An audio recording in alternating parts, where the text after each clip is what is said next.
Hallo miteinander. Ja, Mag Live. Es war ein nicer Drop für Musik, darum wollte ich eigentlich das Lied noch schnell fertig laufen. Aber ja, hier sind wir, wo wir schon so lange am Warten sind. Sorry dafür, ich hoffe, es geht euch allen gut. Nico schon am Start. Hoi Nico.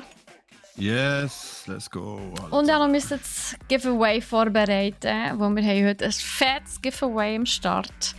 Oh yes. Hoi Bud Spencer, ich hoffe, es geht dir gut. So. Yes, Nico, willst du... Wir haben wirklich ein richtiges Giveaway am Start. Ja. Darum willst du vielleicht schnell erzählen, um was es geht. Dann kann ich es den Leuten zeigen und du kannst darüber erzählen. Was meinst du? Ich kann schnell erzählen, um was es geht. Ja, sicher. Und zwar handelt es sich um der Torrent Tower. Also der Torrent Tower, das Gehäuse, das Tower Gehäuse. Das ist ein Gehäuse für alle PC-Bauer, die gerne selber PCs zusammenschrauben. Und es ist entwickelt worden, um maximales Kühlpotenzial zu bieten. Das heisst, man hat eigentlich quasi überall sehr luftdurchlässige Seiten, also vor und hinten ist sehr luftdurchlässig. Sehr viel offen. Sehr offene, genau. Es gibt eigentlich auch grundsätzlich nicht mehr dazu zu sagen, wenn man es sich anschaut, sieht man, dass es einfach stylisch ist. Aber es hat offene Front im Design. Kühlergrill ist 180 mm Lüfter drin für einen maximalen Airflow. Die speziell entwickelten 180 x 38 mm Dynamic X2 PMW Lüfter oder Prisma Lüfter sind extrem leistungsstark und dafür optimiert, dass man ein möglichst hohes Luftvolumen hat.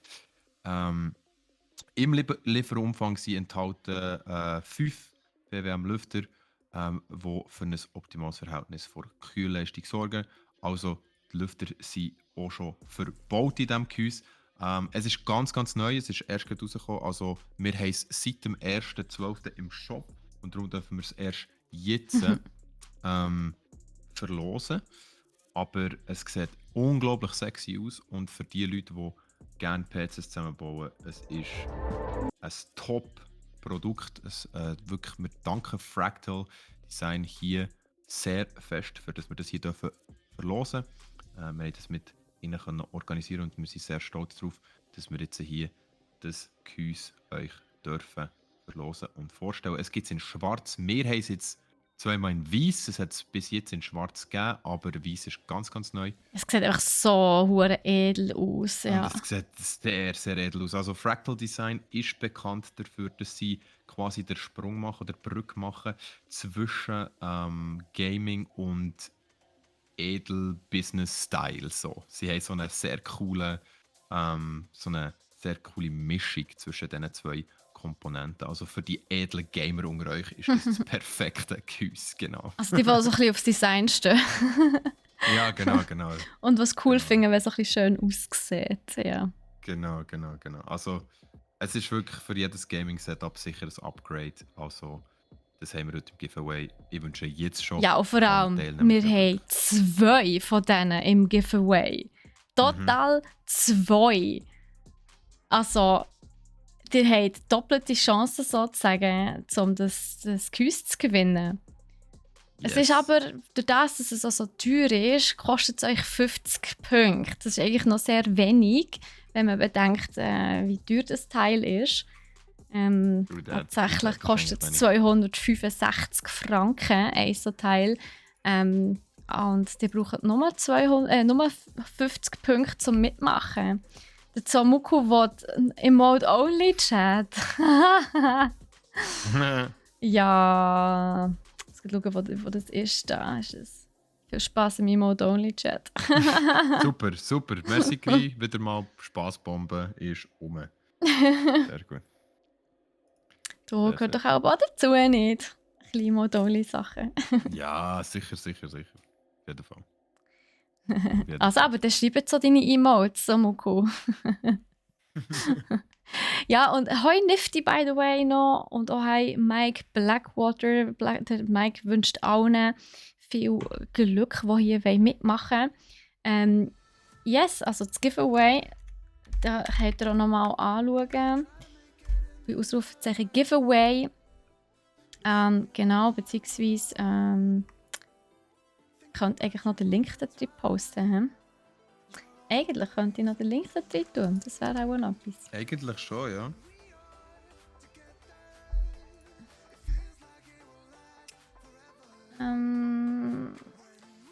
Wo ist es? Da. Und da wir heute businessmäßig unterwegs sind mit einem Business-Cuse, Nico doch noch seine Business-Brille anlegen. Hat schon ein bisschen schlau ausgesehen, Mensch.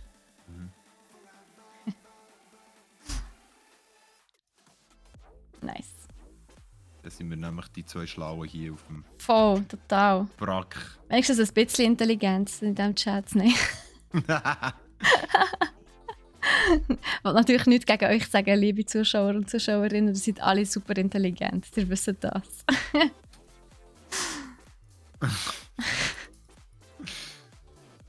Okay, ich sage, glaube ich, gescheiter nicht mehr dazu.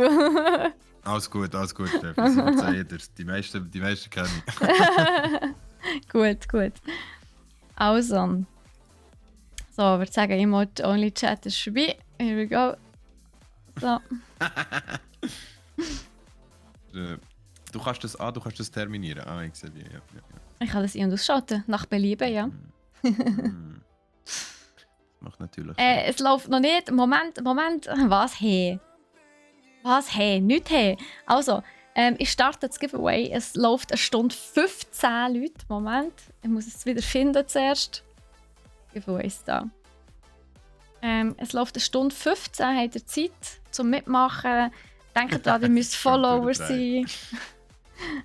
Und ihr braucht 50 Punkte. So, jetzt habe ich es gestartet. Also, entweder Ausrufezeichen Win, Leerschlag 2 oder 1, je nachdem, ob ihr 1 Ticket oder 2 Tickets möchtet einlösen. Denkt dran, 1 Ticket kostet 50 Punkte. Ich glaube, ich höre dich wieder nicht 2 mehr. Tickets Ich hoffe, die Leute kosten. im Chat hören dich. Weiss nicht, Leute im Chat hören ihr mich? Wo vielleicht hast auch du einfach Wackelkontakt, Nico, mit deinem Mikrofon. Hey, liebe Zuhörer und Zuhörerinnen, beziehungsweise alle Leute im Chat, könnt ihr mir bitte schnell sagen, ob ihr mich noch hört? Hören ihr Steffi? Ich hoffe, ihr hört Steffi. Wir hören die Steffi, sie hören mich. Aber Nico, das ist mein Problem. dann hast du einfach Wackelkontakt oder so. Nico hat immer Probleme. Hey, unglaublich. Ja, klar. Jetzt, das Problem ist, ich glaube, darum auch um Samuko nicht so. Der könnte auch noch extra sagen, er gehört die und er gehört die. Ja, aber also. wenn er dich trollt, ist es ja noch eins. Aber warum sollte er mich trollen? Und vor allem, mein Input schlägt darum aus, weißt du?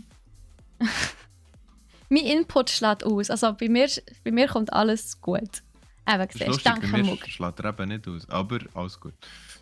Ich glaube einfach, dein Mikrofon, also deine Kopfhörer haben einfach Wackelkontakt. Genau. Also. Siehst du, der Samuko würde mich niemals trollen. Genau, die Pinky Queen hat. Dankeschön. So ist er. So kennen wir ihn. Finde ich gut, so kannst du bleiben. Ich habe auch noch etwas, das vielleicht der eine oder andere ein bisschen wird, erfreuen, unterstützen, vielleicht auch beim jetzigen Giveaway. Wer weiß, vielleicht bringt es etwas. Und zwar, wo ist es? Mann! Oh, überall ploppt neues Zeug. Twitch hat wieder neue Sachen eingeführt. Jetzt müssen sie wieder überall Pop-up-Fenster machen und so, hey, hast du das schon gesehen? Schau mal, schau es dir an, willst du das aktivieren? So. Okidoki. Es sollte ausgespielt werden. Here we go! Nein, aber ein Graka wäre mal eine Idee. Könnte man sich auch mal überlegen, zum Verlosen. Vielleicht, ja. Das stimmt definitiv. So, viel Spass an alle die jetzt von uns ein Sub-Gift bekommen haben. Vielleicht hilft es euch noch, also vor allem dem einen oder anderen. Sehr gerne, Samuku. Sehr, sehr gerne. Siehst, das ist jetzt, weil du nett zu mir warst, hat die Twitch belohnt. Das ist doch wunderbar. Also, wir sind wieder am Punkt, wo ich Steffi nicht mehr höre. Das ist geil. Nico hat einfach irgendwie richtige Probleme. Vielleicht muss er auch den PC neu starten. Hey, nein, ernsthaft. Man hätte eigentlich schon vorher darauf kommen, dass es nicht an mir liegt, sondern am Nico. Es liegt doch immer am Nico, sind wir ehrlich. Und jetzt höre ich so, what the fuck? Du doch einfach den PC mal neu starten, Nico. Vielleicht liegt es an dem. Wann hast du das letzte Mal den PC neu gestartet? Have you tried to turn it off and on again? Es ist sicher nicht Voice Meter. Also, weißt du, es kommt. Also, ist gut. Komm. Also. Komm, wir gehen. Also, Command geht nicht. Was ist jetzt wieder los? Cloudbot ist aber angestellt. Weißt du, es kann sein. Wenn es nicht läuft, also wenn es nicht funktioniert, du mal Ausrufezeichen Points. Voilà, genau. Wenn du Ausrufezeichen Points tust, wird dir angezeigt, wie viele Punkte das du hast. Und ein Ticket kostet aber 50 Punkte. Das heisst, dir fehlen noch 14 Punkte, um mitzumachen. Wenn du jetzt aber aktiv bist im Chat, viel schreibst, du kannst uns auch noch raiden. Das gibt dir auch nochmal Punkte. Und viel schreiben gibt eben auch nochmal Punkte. Also, du kannst theoretisch effektiv, bis das Giveaway beendet ist, noch auf die 50 Punkte kommen. Das ist kein Problem. Und wie gesagt, ihr habt jetzt wirklich eine Stunde Zeit, um nochmal Punkte zu sammeln, wenn ihr an dem Giveaway teilnehmen wollt. Ja, der Command funktioniert, aber du hast echt zu wenig Punkte. Genau. Ja. Drum geht der Command auch nicht. Ja, es sind eben nicht Kanalpunkte, sondern es sind Loyalty Points, die werden ein bisschen anders gezählt. Wir wollen darum nicht, dass das miteinander zu tun hat. Wir wollen Kanalpunkte und Loyalty Points nicht vermischen. Nicht, dass jemand unten die Kanalpunkte ausgibt und dann hat er keine Punkte mehr für an den Giveaways teilzunehmen. Das finden wir doof. Darum haben wir gesagt, wir möchten das separat haben. Aber die Loyalty Points ist natürlich schon so, je öfter, also bei jedem Giveaway, das ihr mitmacht, werden die natürlich abgezogen. Das heisst, ihr habt die dann nicht mehr wieder zur Verfügung beim nächsten Stream. Und hey Massimo, der Nico muss schnell seinen PC neu starten, weil Nico ist wieder irgendwie... Nico ist wieder da? Okay, dann musst du einfach noch jetzt Ninja einloggen. Ja, und dann müssen wir Yes. das Audacity nochmal starten. Oh ja, scheiße. Das ist natürlich auch... okay. Aber ist gut. Okay, das machen wir. Aber hörst du mich jetzt wieder in dem Fall?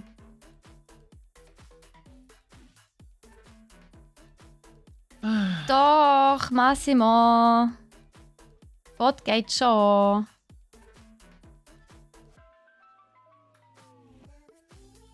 Wait, ich habe ihn ausgestellt. Upsi. Okay, jetzt geht's wieder. Entschuldigung. Jetzt geht's wieder. Jetzt noch schnell Logi Capture starten, sonst sind wir unscharf die ganze Zeit. Du lernst, Nico. Hey, ich bin stolz auf dich. Ich bin stolz auf dich. Sorry, ich habe gemeint... Resistenz, wie ich gemeint. Ja, aber genau. Ich habe vorher gemeint, dass der Bot ausgestellt ist und habe ihn anlassen. Dann habe ich gemerkt, er ist schon ausgestellt. Dann habe ich ein paar Mal drauf geklickt, was es nicht angestellt hat und jetzt hat es es abgestellt. Aber jetzt ist er wieder da. Also der Bot funktioniert, Leute, ich könnt wieder Commands schreiben. Haben Nico seine letzte PC gesponsert? Oha! Was? Hey, der K-Pop-Star Nico ist am Start, yes. Ja, warte, das stimmt im Fall sogar. Mhm. Das stimmt im Fall sogar. Das stimmt. Also ja, das ist aber lange her im Fall. Hey, der PC, gell? Das müssen wir Jetzt habe ich gemeint, der K-Pop-Star. Jetzt habe ich mich schon gefreut. Nein. Also K-Pop hörst du mir auch nie machen. Oh, ist ja der Massimo hat fast 2000 Punkte, Mann. PC ist wirklich Alter. vom Muck. Nice. Der vorher. Jetzt hätte ich eigentlich einen neuen, der gut funktioniert, aber manchmal haben wir halt hier viel, der zusammen muss laufen und das funktioniert nicht immer. Hoi, Martin. By the way, einfach, dass ich es nochmal gesagt habe, auch denkt dran, wir liefern nur innerhalb von der Schweiz. Darum können auch nur Leute mitmachen mit einem Wohnsitz in der Schweiz. Ja. Einfach, dass ich es nochmal gesagt habe. Ihr müsst einen Sitz in eurer Wohnung haben, wenn ihr Wohnsitz. Also, Das ist gut, was, Nico. wieso kommt jetzt das? Was ist jetzt Wieso wieder kommt los? jetzt McAfee nervt mich schon die ganze Zeit. Man hat auch nicht McAfee. Gut, ich habe Das dafür... Ist bei Asus vorinstalliert. Deinstalliers. Ganz einfach. Du, bei mir macht dafür der PC im Hintergrund das Windows 11 Update. Ich habe keine Ahnung, ob das gut kommt. Ja. Das ist es vielleicht. Das ist es vielleicht. Was? Vielleicht ist es das. Nein, die Leute hören mich ja. Hören, so wie jetzt zum Nein, Beispiel hören die Leute hören mich ja. Dann liegt das Ganze Ich habe garantiert meinen PC nicht neu an mir. gestartet. Das kann es nicht sein. Ich weiß aber nicht, wie ich es kann. Und ich sehe auch keinen Ausschlag bei dir im Discord. Also kann es auch das Discord nicht sein. Aber wieso die Leute im Stream hören? Weiß ich auch nicht. Es ist mir das Rätsel, Nico. Jetzt höre ich dich wieder. Was soll das? Update, wenn du streamst, der Philipp Risiko. Es hat es von allein gestartet und ich kann es nicht abbrechen. Ja, jetzt ist es wieder weg. Ja, geil. Es tut mir Ja, leid. das wird ein geiler Stream hier. Hey. Jetzt bist du wieder da. Gut. Nico, wir warten doch am besten einfach nochmal, bis das Update abgeschlossen ist. Ich habe ein bisschen Angst. Ja, wie lange hätte das noch? Ich weiß es nicht, es ist bei 85%.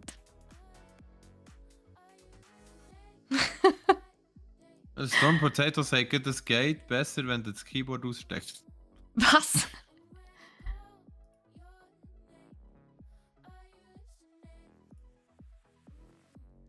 Ich kann das nicht irgendwie abbrechen, oder?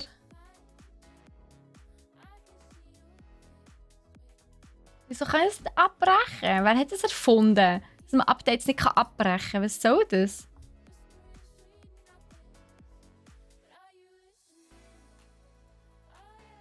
Auch von der Steffi, sie hat das Update und kann es nicht abbrechen.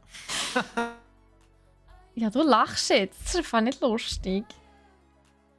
Wenn wir schnell Microsoft anrufen. Hello, this Ja, is genau. Rocky from Microsoft. I heard your computer has virus. Genau.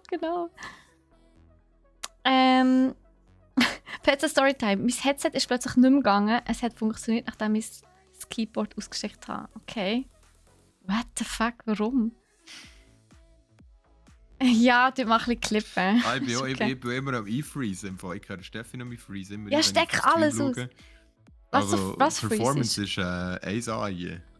Also bei uns bist du super. Windows 11 for the win.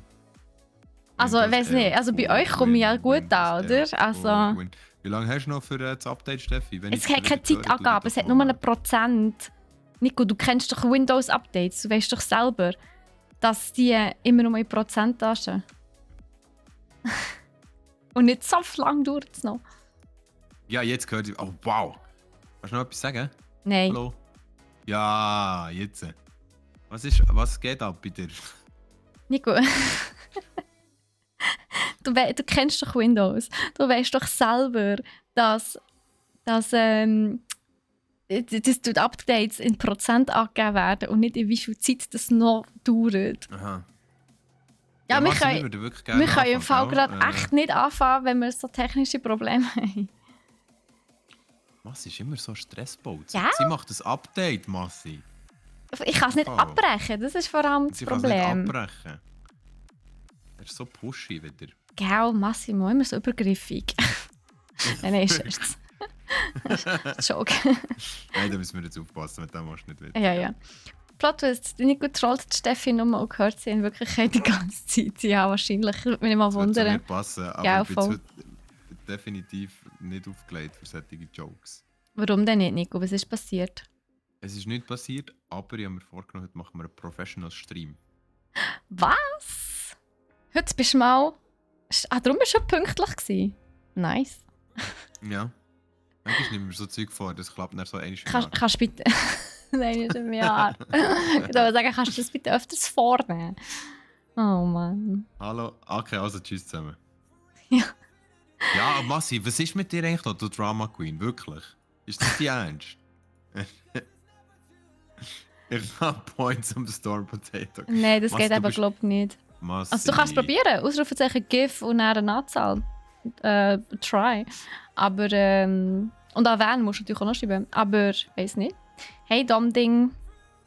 Hey, Dom-Ding. Ding dong, Dom-Ding. Dingelingeling.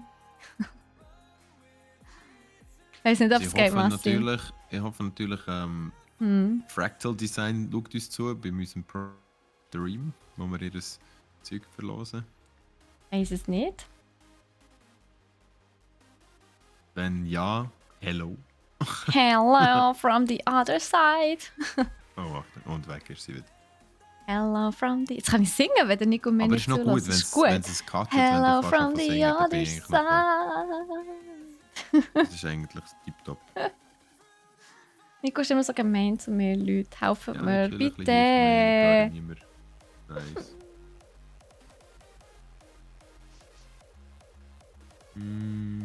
Ich höre genau gar nicht. Leider. Ich sehe dich zwar. Ich sehe dich zwar. Jetzt siehst du traurig aus.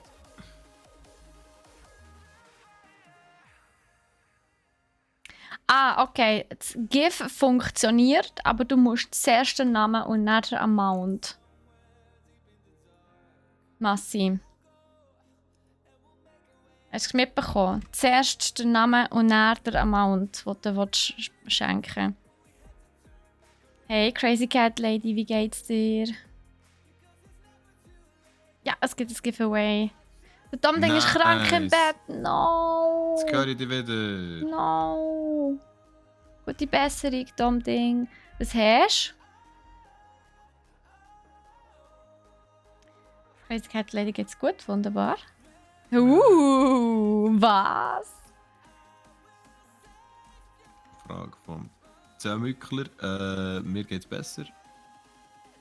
Immer noch ein bisschen Probleme mit den Augen, aber das kommt schon. Moment, Storm Potato, du musst Ausrufezeichen Win und dann einen Leerschlag und ein 1 oder ein 2 schreiben, je nachdem, ob du 1 oder 2 Tickets möchtest. Und ein Ticket kostet 50 Punkte. Du auch, Crazy Cat Lady. 1 oder 2 Tickets müssen noch herschreiben. Ja, Massi, da bist du nicht der Einzige, der das gemerkt hat. Im Fall. Ich höre auf meiner Seite manchmal Steffi überhaupt nicht. Also, im Moment höre ich es auch nicht, aber das ist eben wirklich auch wegen dem Update. Also, ich kann mir das so vorstellen. Dafür haben wir jetzt schon mega viel, die an diesem Giveaway teilnehmen. Das ist so.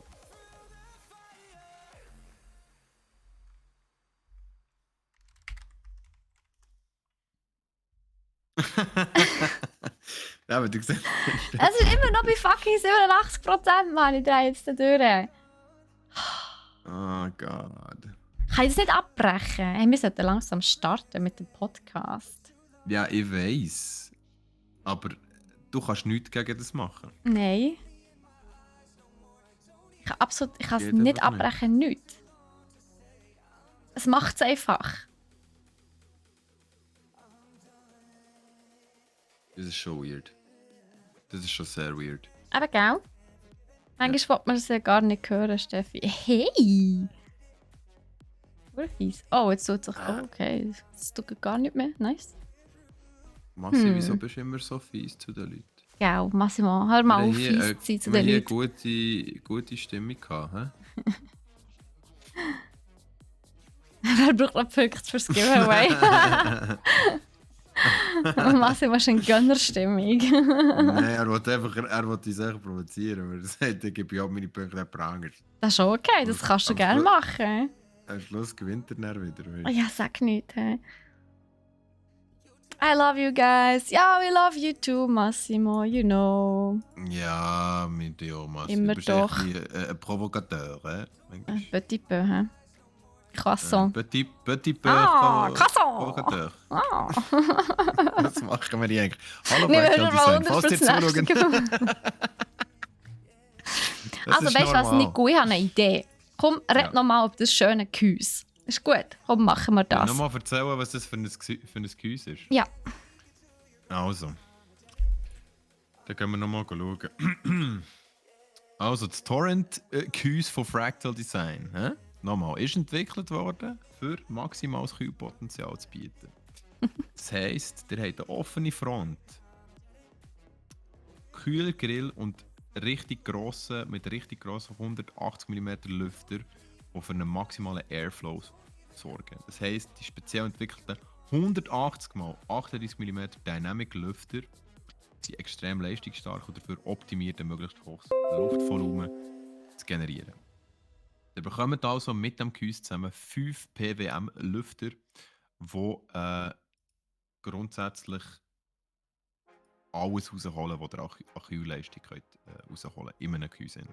Das Design selber ist halt sehr sexy, mega cool, mega artsy und ein bisschen mehr Design als Game, aber auch Game und irgendein Mix und mir gefällt es sehr, also ich würde es mir direkt herstellen.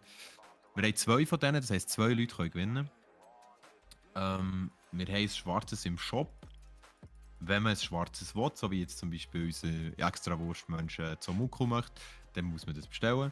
Nein, wir verlosen 2 weiße und nicht ein schwarzes. Ja, die sind nicht genau neu, sind in Und die weiß. sind wirklich ganz neu. Und die 2 Schachteln stehen bei mir am Arbeitsplatz und sie sind gigantisch. Just saying. Aber es ist natürlich viel Polstermaterial rundherum. Aber es ist, ja, wir haben die extra für euch bekommen. Also jetzt tut da jetzt nicht extra würsteln. Dann Massi, Nico würde sogar eine Schuhschachtel kaufen. Zeig's in die Cam, Steffi. Hast du das? Nein, das ist bei mir im Büro am Arbeitsplatz. Die Schachteln sind viel zu gross, um einfach mal da runter zu schleppen. Sie sind wirklich riesig. Die sind wirklich gross, ja. Die sind wirklich sehr gross. Darum weiß ich nicht, warum ich es hier zeige. Ich habe sie vor allem nicht ausgepackt. Sie sind noch eingepackt. Ich habe nur mal geschaut, ob alles drin ist. Unboxen. Es macht doch ein Unboxing. Du jetzt den Unboxen, Mann. Komm mal aus deinem Ei raus jetzt. Genau. Nein, apropos, falls ihr noch, ich habe vorhin gesehen, dass jemand alles Zeug in Weiss zusammensucht. Wir haben einfach hier eine wunderschöne Landingpage, Gamingzimmer einrichten. Hey Steffi? Und da könnt ihr schauen, es gibt alles in schwarz, weiß zum Beispiel. Und da findet ihr hier alles in weiß. Da könnt ihr alles zusammensuchen, was ihr in weiß braucht, was euch gefällt. Hey, Steffi? Ich? Vielleicht, um deine Performance von deinem Ton wieder herzubekommen, solltest du mal Cookies und Cache löschen. Ich glaube, ich sollte einfach schauen, dass das Update hat angehalten. Oh mein Gott! Es hat fertig installiert. Jetzt muss ich es noch neu starten. Der PC. Cool, jetzt mache ich näher. Okay, also. Massi, jetzt fangen wir an. Ja, ist jetzt gut. Jetzt musst du nicht arbeiten. Nicht gut, jetzt hörst du mich aber, hä? Ja, ich höre dich. Gut, also. Einfach können wir starten. Hey, mega, gut. Ihr könnt natürlich weiterhin Punkte sammeln, Leute, denkt dran. Wir sind weiter hier bei euch am Start. Für das Giveaway könnt machen. Und dann würde ich sagen, jetzt können wir endlich anfangen. Also, ich tue hier noch den Ton abschalten. Here we go. So, also, sind wir ready? Oh, warte, ich muss noch Dings. Was lachst du jetzt wieder? Hä, was lachst du jetzt wieder? Ja, ja, eben vorhin gesagt, du sollst Cookies und Cache löschen und habe einen Cookie. Ja, ich habe es schon gesehen. Kamera gehabt. Ich habe es nicht lustig gefunden. Nicht... Ich bin ein Cookie-Clicker, ich habe genug Cookies gesehen in meinem Leben. Seht ihr, so schwierig ist Steffi zu beeindrucken. Ja, ist actually wirklich. Mit Beeindrucken ist schwierig. Das Cookie aber geht weg. Nein, das arme Cookie. Ich habe lieber Donuts. Wenn ihr mich beeindrucken müssen wir einen Donut organisieren. Aber keine pinken, bitte. Die sind nicht Fan, die sind süß. Ich habe nicht gerne süß. Wow. Okay, komm, wir schießen einfach an. Ja, also, seid ihr ready? Ich bin ready. Also, ich mache den Anfang, ist gut. Ihr kennt das Spiel, meine Lieben. Denkt daran, ab jetzt sind wir im Podcast. Sprich, wir können nicht so gut auf eure Kommentare und so weiter eingehen. Wir gehen aber, gar nicht? Oder gar nicht, ja. Manchmal, wenn wir etwas nicht wissen, schauen wir im Augenwinkel und er schreibt jemand die Antwort und er... Darfst du nicht sagen, das ist so obvious, nicht gut. Dann fühlen sie sich so bestätigt. Ja, aber ist doch gut. Aber ist doch gut. Macht das. Das ist super useful, wirklich für uns. Es hilft uns abnormal. Unser Podcast wäre nicht halb so gut, wenn wir ihn nicht live machen könnten. Das ist ja so. Also, bis später. Bis später, Marci. Und denke dran, mitzumachen im Giveaway. Ja? Also. Steffi macht das Intro, by the way. Ja, ich mache das Intro. Aber ich weiß gar nicht, wie ich so anfange. Is this... Are you for real? Ah ja, eine Idee. Also, Psst, okay. psst, psst. It's me, Steffi! Und der Nico, kannst du das auch? Okay, er lacht nur blöd. Mann! Also, herzlich willkommen zu der neuesten Episode von Buff Crit Loot, im Gaming News Podcast von Brack.ch mit mir, der Steffi und dem Nico, der jetzt gerade ein Lachflash hat, der nicht erwartet hat, dass ich das mache. Aber ja, wir haben natürlich wie immer unsere 3 Themen Buff Crit Loot und das erste Buff-Thema ist halt der Super Mario-Film. Also, it's me! Und genau, dort ist nämlich der zweite Trailer rausgekommen. Da reden wir natürlich später drüber, nach dem Intro. Der Nico erzählt euch noch etwas über Callisto-Protokoll und über die Entropy Center und fragt sich, ob das der Nachfolger ist von Portal. Und dann kommen wir auch schon zu Crit und sagen wir es mal so, ich bin heute sehr negativ unterwegs, weil ich bin die Einzige, die irgendetwas hat im Crit. Es ist nur ein Thema, aber es ist gigantisch. Und zwar ist es basically Chaos for the whole Smash-Scene in the whole world. Also Smash ist im Chaos, also vor allem die E-Sport-Szene, und das ist etwas, was mir jetzt auch sehr weh tut, und vor allem ist es ein riesiges Ghetto. Yes. Und last but not least erzählen wir euch, was wir so ein bisschen für Weihnachtsgeschenke gekauft haben im Loot. Und ja, dann würde ich sagen, let's go! Let's go!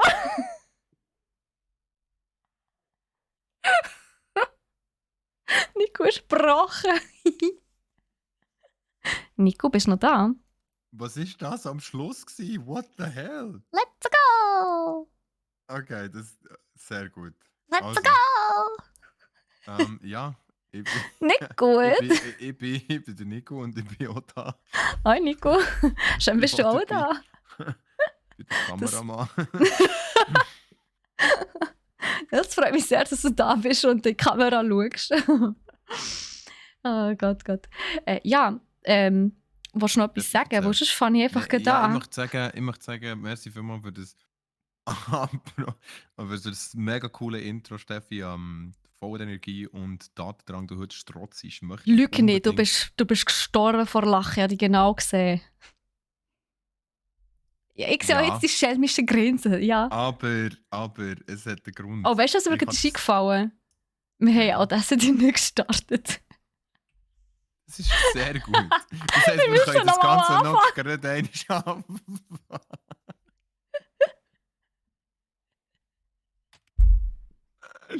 Aber ich glaube, es ist besser so. Nein, ich mache genau das Gleiche nochmal. Oh Gott. Okay. Also. Starten, hä? Ja, ist gut. Also 3, 2, 1. Das war ein sehr motivierter Clap, Nico. Okay. Also sind wir ready? Ja. It's me, Steffi! Und damit herzlich willkommen zu der Episode 41 von Buff Crit Loot, im Gaming News Podcast von Brack.ch. Mit mir, der Steffi, und dem Nico. Hi Nico! Hello! Cause it's me!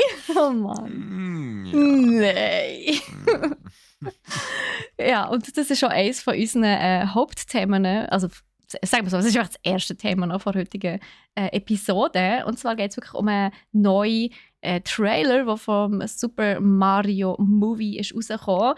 Im zweiten Teil haben wir dann Callisto-Protokoll, wo mehr als ein Dead Space ist, also ein Dead Space-Klon ist. Und der Entropy Center, wo sich der Nico fragt, so, ist echt das der Nachfolger von Portal? Und ich bin heute ein bisschen negativer unterwegs. Ich bin nämlich die Einzige, die ein Crit-Thema hat, aber dann was für eins. Also die Smash-Szene ist in Aufruhr, vor allem die E-Sports-Szene ist in Aufruhr. Dort ist nämlich ein riesiges Ghetto im Moment. Es betrifft die ganze Welt, nicht nur die Schweiz. Es ist wirklich crazy und crittet wirklich hart. Und last but not least, im Laut werden wir euch ein bisschen erzählen, was wir so für Weihnachtsgeschenke an Lager haben, beziehungsweise uns böstelt haben. Und vielleicht können wir den einen oder anderen noch inspirieren dazu. Ja, dann würde ich sagen, Nico, let's go! Mega nice. Let's go! Tu mich nicht so, bitte, mach das nicht. Okay, also Steffi nimmt jetzt vielleicht mal schnell eine kleine Chill-Pill und fährt nachher mit dem ersten Thema an, das doch sehr Also, spannend let's go! Das erste Thema ist am Start. Und zwar geht es um einen Super Mario Movie. Und zwar ist dort der zweite Trailer rausgekommen. Und dort werden total 33 Charaktere vorgestellt. Also beziehungsweise man sieht 33 Charaktere und die alle sind auch von Nintendo bestätigt worden. Natürlich, es ist klar, dass der Mario mit am Start ist. Der Film dreht sich basically um ihn. Wir haben natürlich auch wieder mal Lovely Peach in Pink, aber das Mal wird sie nicht kidnappt vom Bowser. Ja, der Bowser ist auch dabei, logisch. Sie wird nicht kidnappt. Peach ist actually recht badass unterwegs mit so einer Hellebarde und so einem Anzug. Also ihr Röckchen hat sie ausnahmsweise mal im Kleiderschrank gelassen, was ich echt cool finde. Also muss ich sagen, als ich den Trailer gesehen habe, so oft müssen lachen. Und ich hoffe einfach wirklich so sehr, dass es nicht ist, wie sie es oftmals machen bei so Kinofilm-Trailers, dass sie einfach wirklich die lustigsten und besten Szenen aneinander schneiden und der Rest des Films ist mehr so meh. Ich habe wirklich die Hoffnung, dass wir viel so Szenen sehen und viel mehr als jetzt hier in diesem Trailer zu sehen sind. Aber eben, die Peach wird ausnahmsweise nicht kidnappt, sondern der Luigi, so wie es aussieht, vom Bowser. Der Luigi wird kidnappt vom Bowser. Finde ich super. Vor allem, wo ich es langsam auch so nicht mehr sehe, dass immer die hilflose, arme Prinzessin kidnappt wird. Das ist vor allem so einfach auch nicht mehr aktuell. Einfach. Das ist so veraltet. Und wenn sie das jetzt nochmal gebracht hätten im Film, das wäre für mich so ein kleines ja, okay, hat man sich mal wieder einmal mehr an einem Klischee bedient. Darum finde ich es actually echt cool, dass Peach in diesem Film wirklich auch ein bisschen sassy überkommt. Das finde ich ganz, ganz toll. Genau. Also hat man da, Steffi, nur ganz schnell eine Frage direkt, hat man da in dem Fall ein bisschen probiert, die Frau, der weibliche Charakter weniger in eine Opferrolle zu stellen? Total. Und das ist super. Okay. Ja, das Opfer ist jetzt das Mal wahrscheinlich der Luigi, so wie es aussieht. Okay, sehr gut. Ja, ist ja so. Ja. Genau, aber eben, wenn noch alles dabei ist. Übrigens, der Bowser wird vom Jack Black gesprochen. Schon das finde ich schon mal richtig nice. Und er will natürlich wie immer die Weltherrschaft an sich reissen. Das bleibt gleich. Also, der Teil von der Lore hat sich nicht verändert. Okay. Wer auch noch dabei ist der Kamek. Er ist so ein bisschen der Berater von Bowser, so ein bisschen der Magie-Dude.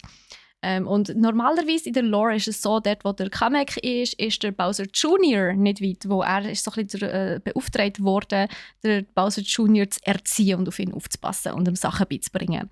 Jetzt, der Bowser Jr. hat man nicht gesehen in diesem Film, also im Trailer. Aber es stellt sich natürlich die Frage, ob er eventuell dann vielleicht gleich noch auftauchen wird. Natürlich ist auch Bowser's Army dabei, man hat Toads gesehen, man hat ganz viele Kongs gesehen, man hat Donkey Kong gesehen, Cranky Kong, der Diddy und Dixie Kong, man hat Wrinkly Kong, Funky Kong und Kiddy Kong im Trailer gesehen. Also sind sie alle da. Es gibt wie viele Kongs gibt es? Ich glaube, das sind alle. Ich habe es auch nicht gewusst. Es gibt viel, ja. Genau, dann haben wir nicht nur ein Yoshi, sondern die ganze Regenbogenherde an Yoshis. Wir haben Cheeps, das sind die Fische, die so rumfliegen, die fetten Fische. Und ja, mit den riesen Schmatzmühlern, hätte ich gesagt, und sie richtig schön abknutschen können. Dann gibt es noch Penguins, beziehungsweise Penguin King. Und hey, hast du gewusst, dass es einen Charakter gibt, der Pauline heisst? Und sie ist actually so die erste grosse Liebe von Mario. Warum bekommt eigentlich der Luigi nie eine Frau ab? Er ist Also, unattraktiv, sorry, klein Brütsch, niemand will ihn. Nein. das frage ich. Das frage ich schon. Sorry. Das frage ich mich schon lange. Okay. Ja, der Mario Ähm, kommt der Mario actually die Peach ab. Ja, also es ist ja eine kleine weirde Story. Es klingt ein bisschen wie Entschuldigung, wie ein schlechter Porno. Der Kellner bekommt irgendeine Frau. Also weißt du nicht mehr. Ja, ist ja gleich. Auf jeden Fall. Was hast du gesagt? Kellner? Aha, wo, also der so. Kellner, der Er ist ja nicht. Klempner, meine Ja, er ich, ist der Klempner, Klempner, meine ich, genau. der Klempner, ja, genau. Also, was ich eigentlich würde und Warte, möchte sagen, die warte noch schnell, ich bin noch nicht Ja. fertig. Also ja, Pauline, genau. Reden wir über Die Pauline. Pauline. Die Pauline, genau. Ja. Ich glaube, ich weiß, welche das ist. Ist das nicht sie im gelben Dress? Nein. Ah, okay. Nein, Es gibt sie doch ist. mal eine Prinzessin im gelben Dress. Ja, mit aber das braunen ist, Haaren. das ist eine neuere Figur. Ich weiß nicht mehr, wie sie Okay. heisst, ehrlich gesagt. Es gibt auch eine Blonde in einem hellblauen Dress. Gibt es auch. By the way. Aber nein, die Pauline, die ist früher einmal, in den ersten Spielen, ist die rausgekommen. Also hat man die ab und zu mal noch gesehen. Aber man hat die ziemlich vergessen und auch nie mehr wieder eingebaut. Mhm. Von dem her, nein. Und Sie die hat kommt lange jetzt aber braune nicht Haare. Anscheinend kommt sie im Trailer vor, ja. Also ich habe sie nicht gesehen, aber sagen wir so, Nintendo hat es bestätigt. Von dem her, wir können gespannt bleiben. Okay, ich bin gespannt. Was- Ich bin wirklich sehr gespannt. Ja, was auch noch vorkommt, ist der Four-Man Spike. Und das ist sozusagen der Vorgänger von Mario. Four-Man Spike ist 1985 erschienen. Und zwar im 8-Bit-Game Wrecking Crew. Also bevor der Mario, der Klempner, der Super Mario mit den Mario Brothers war, hat er eigentlich den Four-Man Spike sozusagen gespielt. Oder ist es ist ein bisschen der Vorgänger, sagen wir es so. Es ist nicht die gleiche Person, aber es ist der Vorgänger. Und dort war er einfach ein Bauarbeiter, glaube ich, ja. Du hast recht, ja, das stimmt. Der Foreman Spike, und der sieht auch mega lustig aus. Ich Ja, sehe es gerade voll. hier mit so einem Bauarbeiterhelm und so Total, einem ja. Hammer. Genau. Und eben, es Ja, ist wirklich ja, so ein genau. 8-Bit-Game. Und das ist 1985 ist das rausgekommen. Und er wird actually auch zu sehen sein. Also, und der ein oder andere Gegner wird es auch noch haben. So ein bisschen, die kleinen Ladybugs und so der Bommel auf 2 Stelzenbeinen. Also so mit Okay. Spikes dran. Also ja, so ein paar Gegner kommen natürlich auch. Logisch. Es wäre kein Mario, wenn es nicht irgendwie die Gegner noch würden in Film schaffen, oder?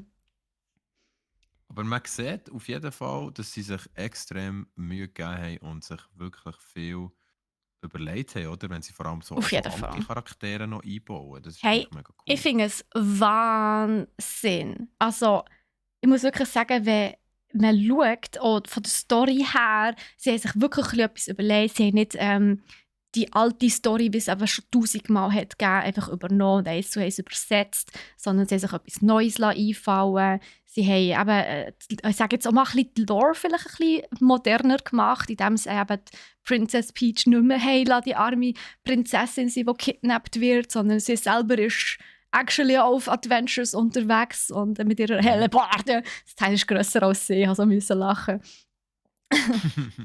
Nein, es ist, ich bin wirklich, wirklich sehr gespannt. Und ein grosser Punkt, wo die Leute ja skeptisch waren, ist, ob die Stimme von Mario, oder, also das ist ja, die Stimme von Mario ist ja seit 20 Jahren die gleiche. Jetzt weiß ich nicht mehr, wie Ja. er heisst. Die haben ihn mal getroffen. Oh. Ja, ich habe ihn sogar interviewt. Oh. Das war echt cool. Mega herzig. Hey, interviewt, okay. der hat so, RMS live in Person. Das war Aha. echt cool. Und er hat wirklich so herzige Sachen gesagt, wie ja, er glaube einfach ganz fest daran, dass Gaming die Menschen zusammenbringen. Und ich bin so da gestanden und so, oh, du bist so cute. Und es ist halt so ein älterer Mann und so, weißt du. Und das ist jetzt das erste Mal so in der entire history of time sozusagen, wo der Mario eine neue Stimme hat. Und Ja, stimmt. Der hat ja. eine ganz neue Stimme, gell? der Chris Ah, Pratt und- spielt ihn. Charles Martinet heisst er, Ah. stimmt. Charles Martinet, so heisst der Originalsprecher von Mario. Er spricht, Das ist- er spricht übrigens auch der Wario und so weiter. Und der Luigi, glaube ich, auch. Und der andere. Er macht alle. Er macht so ein bisschen alle, genau, ja.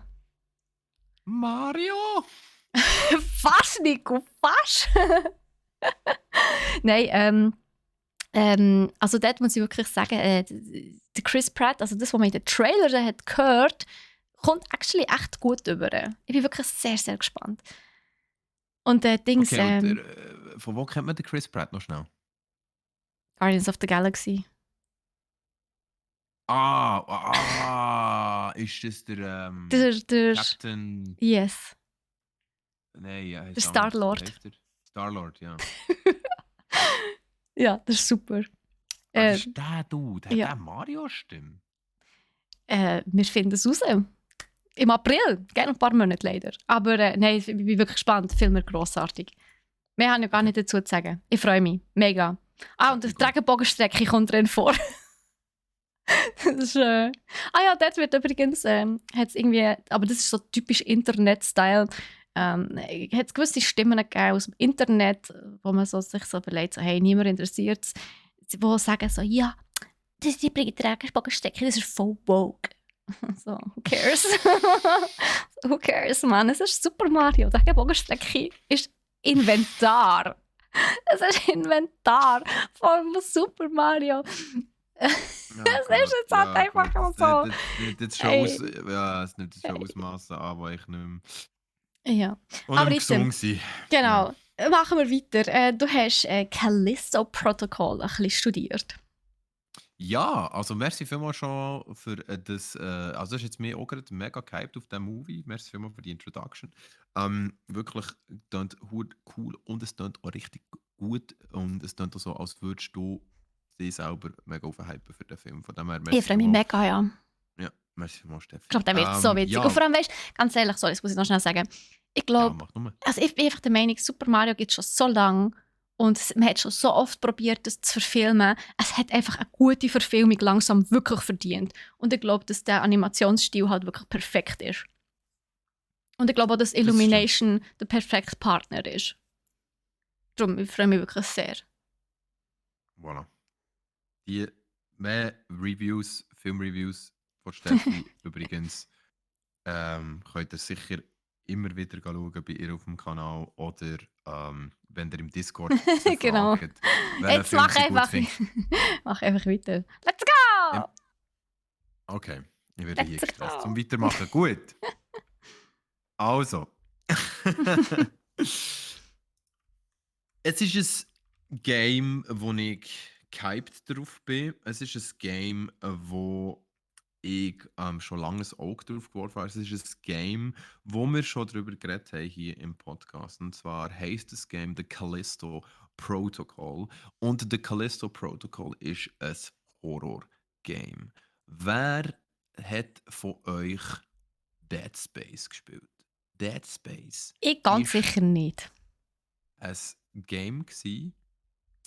Wenn ich frage euch, Steffi, nochmal zur Wiederholung, dann ist unsere Hörerschaft gemeint und nicht du. Ausnahmsweise Ah. bist mal nicht du gemeint. Nico Merci schließt mich vielmals. immer aus. Ist okay. Aber ja, es geht um Horror, gell? Von dem her bin ich gerne Ist meine ausgeschlossen. Atmosphäre zerstört wieder. Entschuldigung, red weiter. Gut, der Callisto Protocol ist ein Horror-Game, wo, wer hätte es gedacht, einige von den ehemaligen Mitarbeiter, die bei Dead Space mitgearbeitet haben, auch mitschaffen. Noch ein kleiner Fun Fact am Rand, bevor ich anfange mit der Story. Eine von den Schauspielerinnen, die in der Erfolgsserie The Boys mitgespielt hat, ein paar von euch mögen die Serie kennen, spielt im Callisto Protocol ohne Charakter.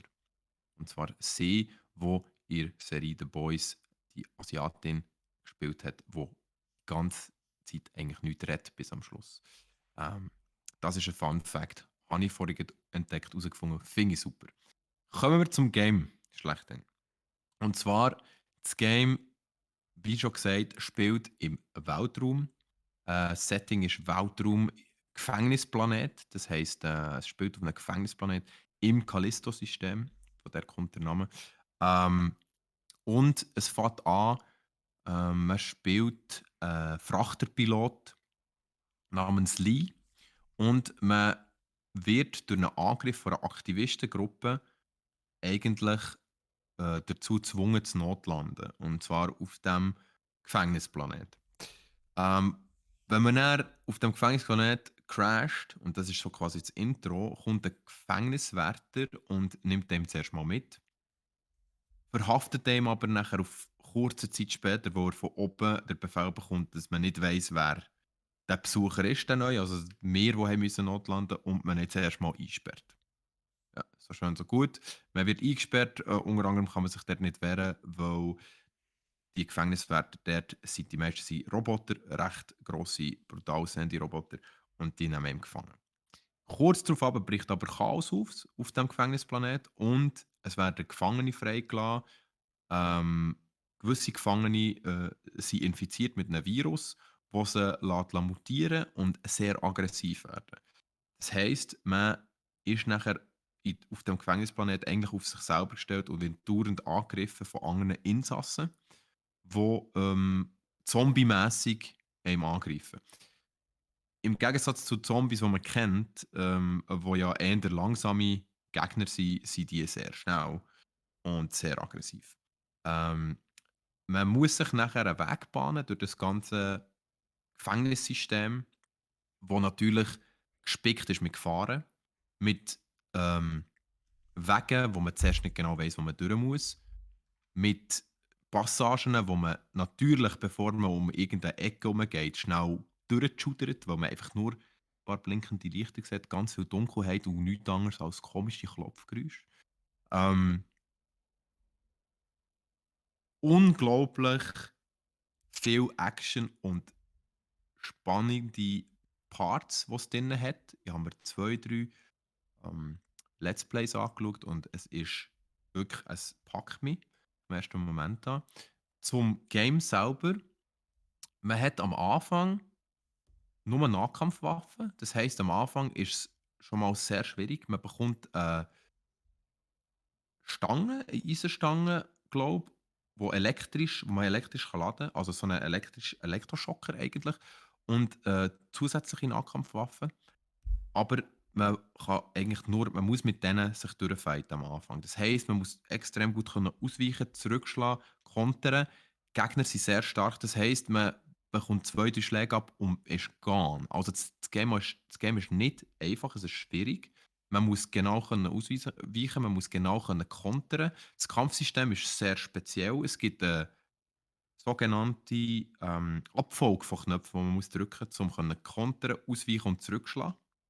Das heisst, man kann nicht einfach irgendetwas drücken. Das ist auch ein bisschen schade, sagen die einen. Es ist aber auch recht nice, sagen die anderen. Also hier gehen die Meinungen auseinander.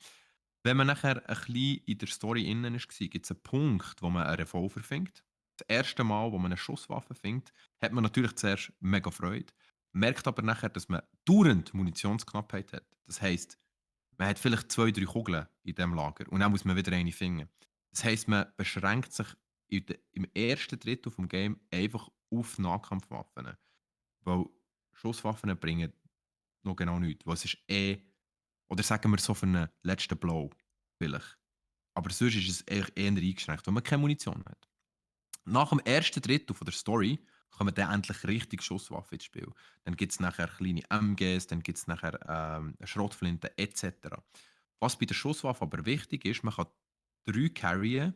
Wenn man aber 2 ausgerüstet hat und die dritte möchte ausrüsten, dann schraubt er quasi die dritte Waffe aus der zweiten oder aus der ersten zusammen. Das heisst, die dritte Waffe besteht eigentlich auch aus der ersten oder aus der zweiten Waffe, aber einfach mit einem Aufsatz. Was speziell ist und natürlich auch wieder Zeit braucht, weil man muss die Waffe vornehmen, zusammenschrauben und dann erst hat man sie ausgerüstet. Heisst also, es ist nicht zu empfehlen, wenn dich irgendjemand angreift, die Waffe zu wechseln, weil du bist dann am Waffen zusammenschrauben, während du die ganze Zeit ins Gesicht geschlagen wirst. Genau.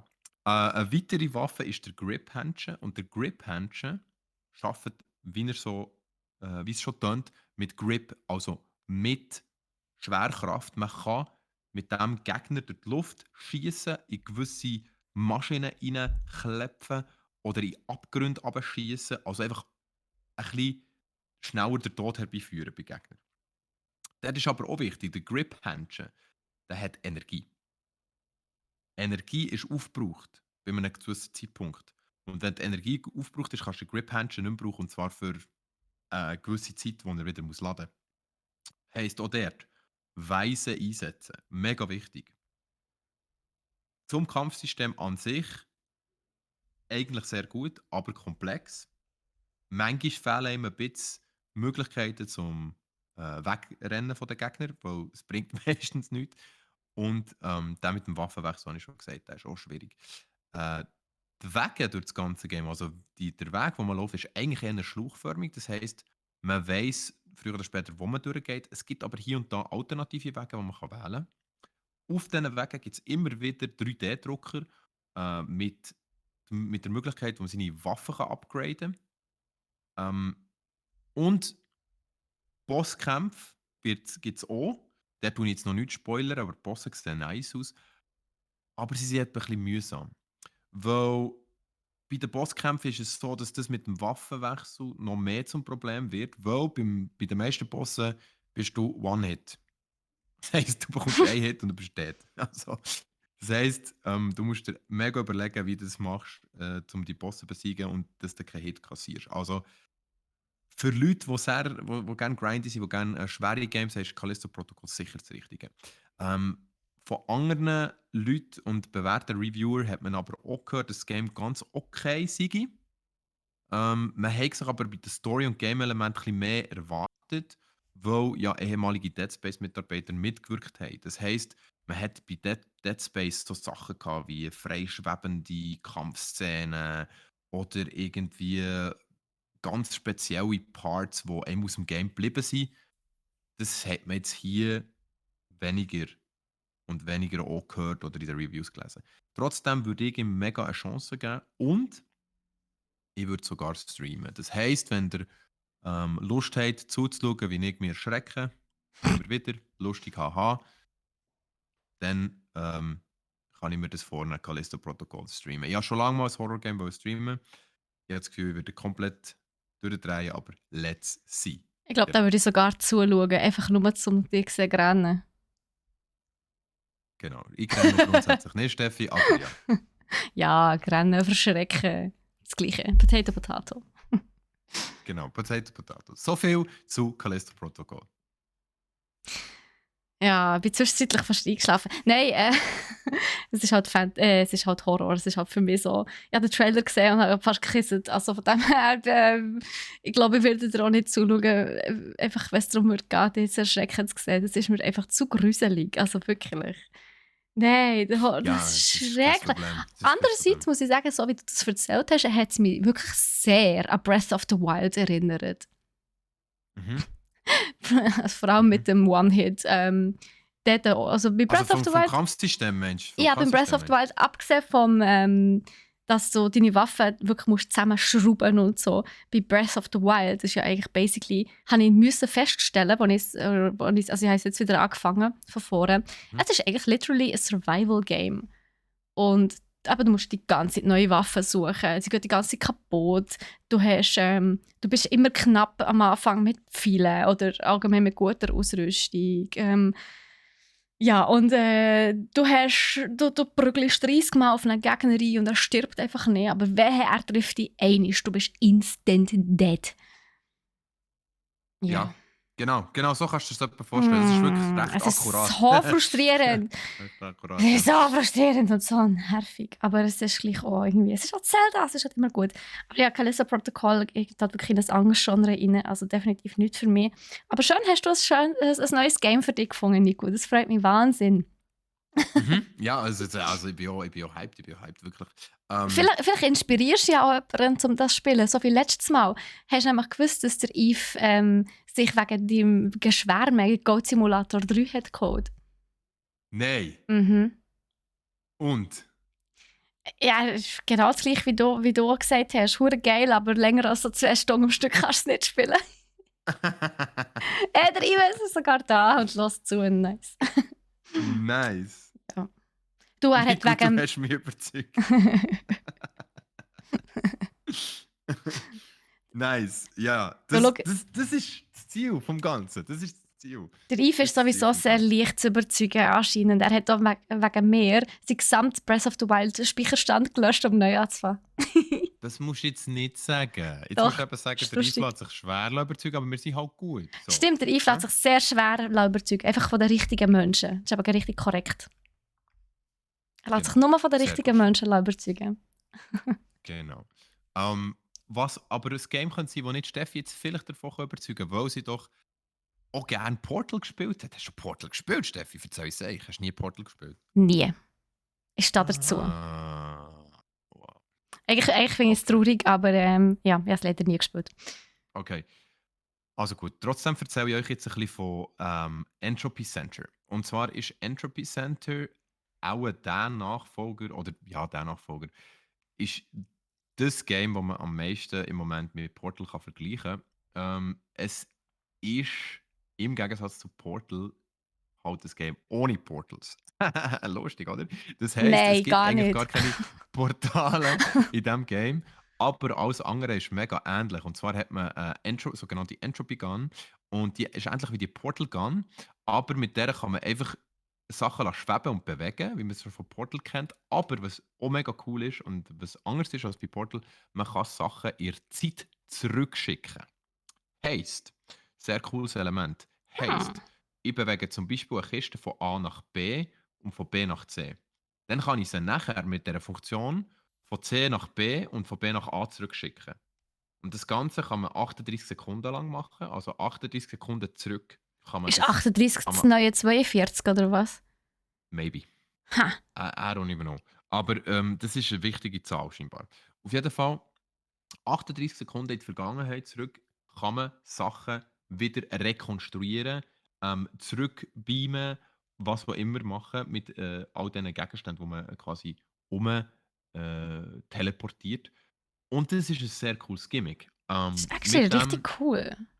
ja, mit dem probiert man, die ganzen Rätsel zu lösen. Man hat die Portal Gun, Entschuldigung, seht ihr, es ist nicht eine Portal Gun, es ist eine Entropy Gun. Und man hat die Entropy Gun nicht ohne Grund, weil zusätzlich ist dort auch noch eine KI eingebaut, die sich Astra nennt. Und das Gesicht von dieser Astra AI, das sieht man immer auf dem kleinen Bildschirm vor der Waffe. Und am Anfang ist es recht mühsam, weil die AI kommentiert eigentlich alles, was man macht. Aber dann wirklich alles. Sorry, Und nochmal ein anderer ja, Zelda-Gedanke. ich weiß, Genau wie die Pixie, wie heißt sie? Fei. Nein, die Ja, Fei. genau. Du meinst Navi. Ja, Navi ist schon schlimm, aber nichts ist schlimmer als die Fei. Ist das nicht die Hey, listen! Nein, das ist die Navi, aber glaub mir, die Ah, Fei okay. ist nochmal um einiges schlimmer. Aber ja, Okay, okay. sorry, du bringst nicht viele Zelda-Referenzen, darum also. Ja, das ist gut, weil ich dich kenne und gewusst habe, dass du das kennst. Ja, Also, natürlich hast du das bewusst und ähm, absichtlich gemacht. Eiskalt. Eiskalt natürlich. berechnet. Nico weiß immer, was Frauen hören. Also, jetzt. Ja, nein, das hat der Steffi Spruch müssen. Gut. Also, es ist so. Wenn man aber nachher ein bisschen im Game innen ist, dann fängt die KI richtig guter Kollege von einem an werden. Also, man wird richtig Friends. Und einer der Reviewer hat sogar gesagt, dass er eine kleine Träne verdrückt hat, während er am Spielen war. Also, mega Oh. emotionaler Moment für ihn. Ähm, Und man muss natürlich, wie man das so kennt aus diesen Games, man löst Rätsel und Aufgaben, um voranzukommen. Für alle die Rätsel-Crack sind und gerne ein bisschen ja, härtere Aufgaben zum Lösen haben, ist es natürlich perfekt. Es gibt natürlich wieder Würfel, also die Würfel, die man im Portal kennt, sind ähnlich umgesetzt worden, aber hier ist es so, dass es dann auch so kleine, grosse, flache und lange Würfel gibt, also wirklich so in jeder Form und Farbe, und man muss sich dann auch ein bisschen überlegen, wie man die braucht. Ähm, Alles in allem ist es eine sehr charmante Alternative zu Portal, und wer gerne bis um eine Ecke denkt, also ein bisschen out of the box, für den ist es perfekt. Es ist seit am 3. November draussen und es ist verfügbar auf den Plattformen PlayStation 5, PlayStation 4, Xbox One, Microsoft, Windows, also auf dem PC, und Xbox Series. Nice. Genau. Sounds gut. Genau. Dann actually wirklich sehr cool mit den Rätseln. Also, aber ich meine, die ganzen Rätsel und so, die kennt man ja auch von vielen Action-Adventures. Also eben gerade so Zelda-like, wo ja immer irgendwie ein Rätsel musst lösen. Im Mortal Phoenix Rising musst du viel Rätsel lösen. Also das ist mega cool. Da wird aber auch so ein bisschen dein Hirn noch musst anstrengen. Ausser wenn es frustrierend wird, dann ist irgendwann auch nicht mehr cool. Ach ja. Ja, aber schau, Steffi, sag es mal so. Ich finde, für eine coole Portal-Alternative ist es grundsätzlich, man muss ja auch zuerst mal den Mut haben, etwas zu machen, wo Portal herkommt. Weil Mhm. Portal ist einfach, aber trotzdem ist es schwierig, etwas zu machen, was gleich viel Spaß macht. Und ich finde, das haben sie mit dem Zeitding, was sie gemacht haben, mega gut gemacht. Ich habe nichts anderes behauptet. Ich habe nur Ja, Positives gesagt. ja, ich weiß. Und ja, Das muss man aber mal absolut. unterstreichen. Unterstreichen. Absolut. Da hast du recht.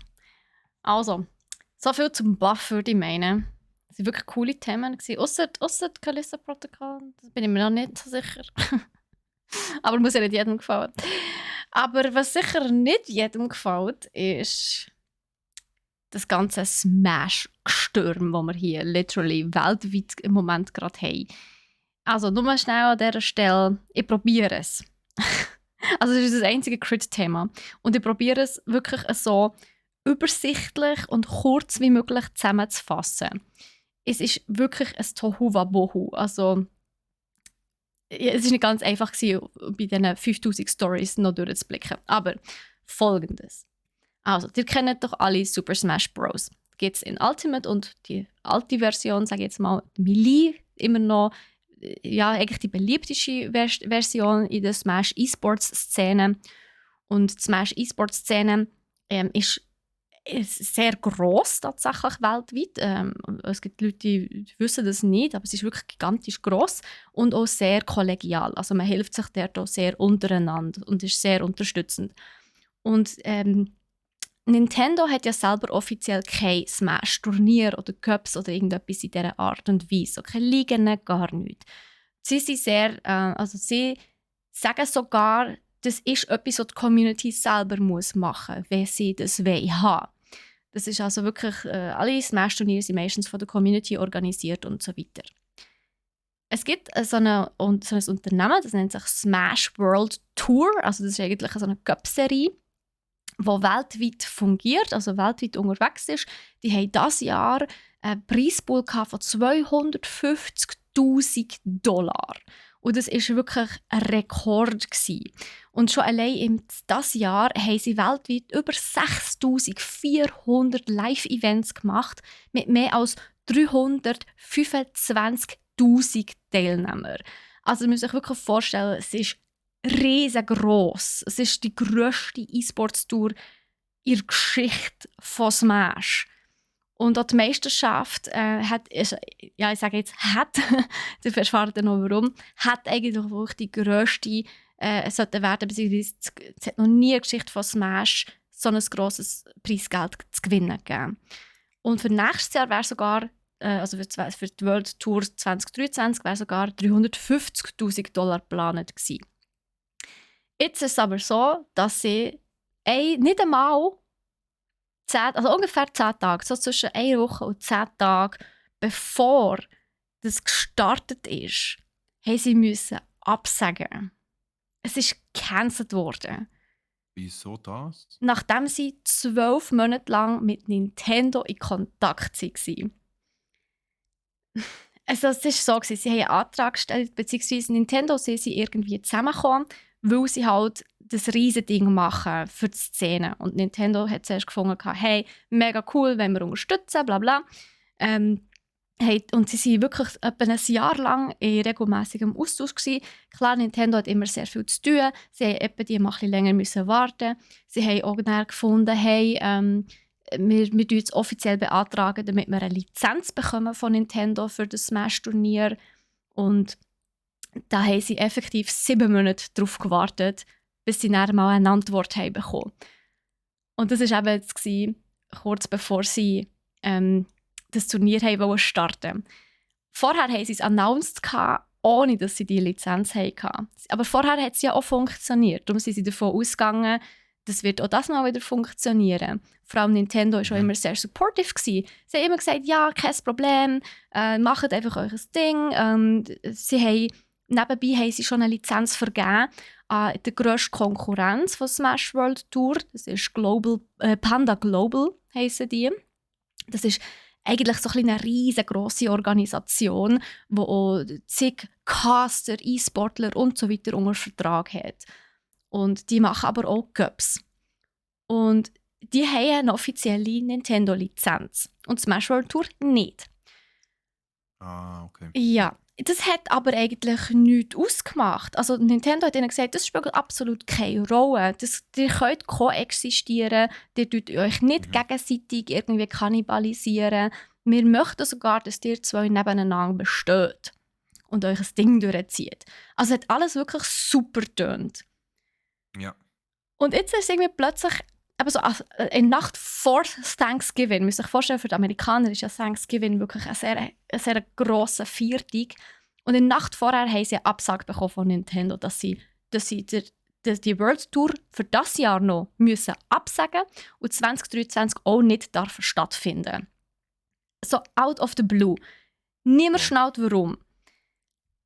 Und gemäss offiziellem Statement von Seiten Nintendo haben Smash World Tour die hohe Standard von Nintendo nicht geschafft, also ja, nicht herbekommen. Was aber komisch ist, weil es die ganze Zeit vorher ja auch okay war. Irgendwie. Also es macht alles wie so ein bisschen keinen Sinn. Und die Smash World Tour, also die Organisatoren hinter der Smash World Tour, glauben eben auch ein bisschen, dass eventuell auch Panda Global die Finger mit im Spiel hat, beziehungsweise sie beschuldigen sie sogar, dass sie das Ganze sabotiert haben, weil sie anscheinend zu den Turnierherstellern gegangen sind und gesagt haben, also es sei exklusiv, ihr müsst euch entscheiden, entweder macht ihr mit ihnen etwas oder mit uns. Und sie haben halt die offizielle Lizenz. Und gleichzeitig sollen sie anscheinend auch gesagt haben, die Smash World Tour wird es nicht mehr geben. Die wird zugemacht, noch dieses Jahr. Das wird es nicht mehr geben. Also, ja. es ist wirklich nicht schön, wenn man dieser Geschichte glauben will, was da abgegangen ist. Und sie haben natürlich jetzt, also die Smash World Tour Organisatoren haben jetzt natürlich Panda Global beschuldigt, dass es ihre Schuld ist, beziehungsweise ihnen Sabotage vorgeworfen. Und hey, Nintendo hält sich dann komplett raus, was ich auch muss sagen, so ja, nicht durch fair. Andererseits muss man auch sagen, nicht cool den Smash World Tour Organisatoren gegenüber, überhaupt nicht geil. Vor allem, weil sie ja jetzt plötzlich auch nicht mehr anständig können, sie können keine anständige Begründung geben, warum sie jetzt plötzlich wie einen heissen Herdöpfel fallen lassen. Sie dürfen ihnen nicht mehr sagen, heisst es plötzlich. Vorher waren sie wirklich super, ein Jahr lang wirklich ein toller Austausch gewesen, das sagen sie auch selber, die Organisatoren von SWT. Und jetzt plötzlich, von heute auf morgen, dürfen sie ihnen nicht mehr mitteilen. Ja. Und Nintendo sagt selber auch natürlich so, ja, also Panda Global hat ihre Entscheidung nicht beeinflusst. Und ja, das ist so ein bisschen, ja, das weiss man halt nicht, oder? Dadurch kann ich mir das schon vorstellen, dass sie sich nicht beeinflussen lassen. Andererseits haben die SWT ja wirklich enorm viel geleistet über die letzten paar Jahre. Und es wäre so komisch, wenn sie jetzt plötzlich die Dinge nicht mehr hätten. Also sie haben ja gefragt, ja, dürfen wir es auch so weitermachen, inoffiziell, ohne euren Namen, also ohne Smash im Titel zu brauchen oder so. Und Nintendo hat aber auch das abgelehnt. Also abgelehnt. Das heisst, sie dürfen gar nichts mehr machen. Also nichts mehr. Hure mies eigentlich. Also sie haben von heute auf morgen alles verloren. Sie haben zig Hunderte von Tausenden von Franken, die sie reingesteckt haben, die sie verloren haben, die Organisatoren. Die ganzen E-Sportler, die natürlich ihre Flüge und alles schon gebucht haben, weil das findet halt an gewissen Orten weltweit statt.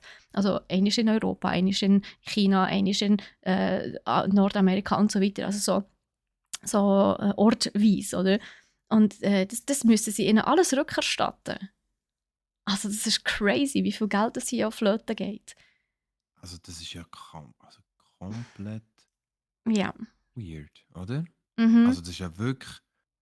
Was ist dort? Also Hey, ich habe absolut keine Ahnung. Also, das Einzige, was ich noch weiss, ist, dass der Co-Gründer und CEO von Panda Global, irgendwie Dr. Allen oder wie er sich nennt, der ist jetzt zurückgetreten. Und anscheinend CEO von Global, also von Panda Global, irgendwie 80% vom Staff gegangen. Mhm. Also 80%, also weißt, von diesen Caster, E-Sportler und alle, die unter Vertrag waren, die sind gegangen. Die sind jetzt nicht mehr bei Panda Global. Ich würde sagen, sie sind verkehrt, Mann. Die sind nicht mehr bei Panda Global. Irgendwie 80%. Also ganz krass, was da abgeht. Und es tut mir so weh, weil die Smash-Szene ist in meiner Erfahrung so eine der angenehmsten und untoxischsten E-Sport-Szenen überhaupt. Sehr hilfsbereit alle. Und es tut vor allem noch mehr weh, wo man ja bedenkt, dass Evo ja auch erst gerade hat müssen komplett abgesagt werden. Beziehungsweise Smash hat sich dort auch komplett zurückgezogen wegen Nintendo. Das tut mega voll. weh. Also Smash hat jetzt basically absolut keine E-Sports-Turniermöglichkeiten mehr. Nichts, wo sie sich wirklich dran messen können. Das ist so traurig. Wow. Und ja, ich hoffe, ihr kommt einigermaßen draus. Es ist wirklich ein Hin und Her. Und es sind natürlich 3 Stimmen, die hier involviert sind. Ich meine, natürlich ist Panda Global hat natürlich auch ein Statement rausgehauen. Also noch nicht offiziell ein Statement, aber sie haben einfach gesagt, sie werden noch ein Statement raushauen. Unter anderem mit dem Thema SWT hat gelogen. Und ja, es ist natürlich immer schwierig, sich eine Meinung zu bilden, wenn man nicht alle 3 Seiten jetzt in diesem Fall sich angelost hat. Und ich bin echt gespannt, wie es dort weitergeht. Weil so, wie es jetzt im Moment ist es einfach nur traurig, weil einerseits natürlich Nintendo sagt, hey, wenn ihr Turnier wollt, macht es selber. Und andererseits ist jetzt die ganze Szene einfach zerstört. Es gibt nichts mehr. Wo Global Panda hat alle ihre Cups auch abgesagt. Musst du dir das mal vorstellen, es gibt auch nichts mehr. Ja, Einfach nichts mehr. Ja, aber sorry, das ist vollkommen blöd, oder nicht? Ja, ich finde es richtig schade. Ja, das ist mein Crit-Thema von der Woche.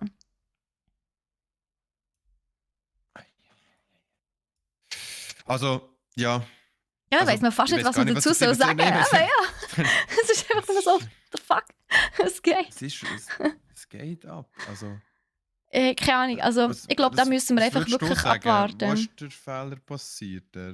Also, weißt du, wo ist Hey, schief gelaufen? ich kann mir es nicht erklären, wo Nintendo und SWT sind ja anscheinend wirklich in regelmäßigem Austausch gewesen und es hat immer so getönt, als wäre alles gut und als ob sie es könnten machen und alle sind so unterstützend, supportive und positiv gewesen. Und dass sie jetzt plötzlich das müssen absagen. Also entweder sie aber ich kann mir das nicht vorstellen, wo es ist immerhin, also die japanische Gesellschaft, die lässt sich ja nicht kaufen, weißt du, was ich meine? Die haben so ein Ehrgefühl.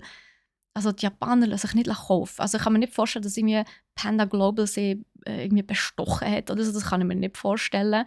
Das Einzige, das Einzige, was mir das so ein bisschen erklären würde, wäre, wenn irgendeiner von Nintendo, einer, der wirklich viel zu sagen hat, aus irgendeiner Laune herausgefunden hat, nein, machen wir nicht. Aber das macht auch keinen Sinn.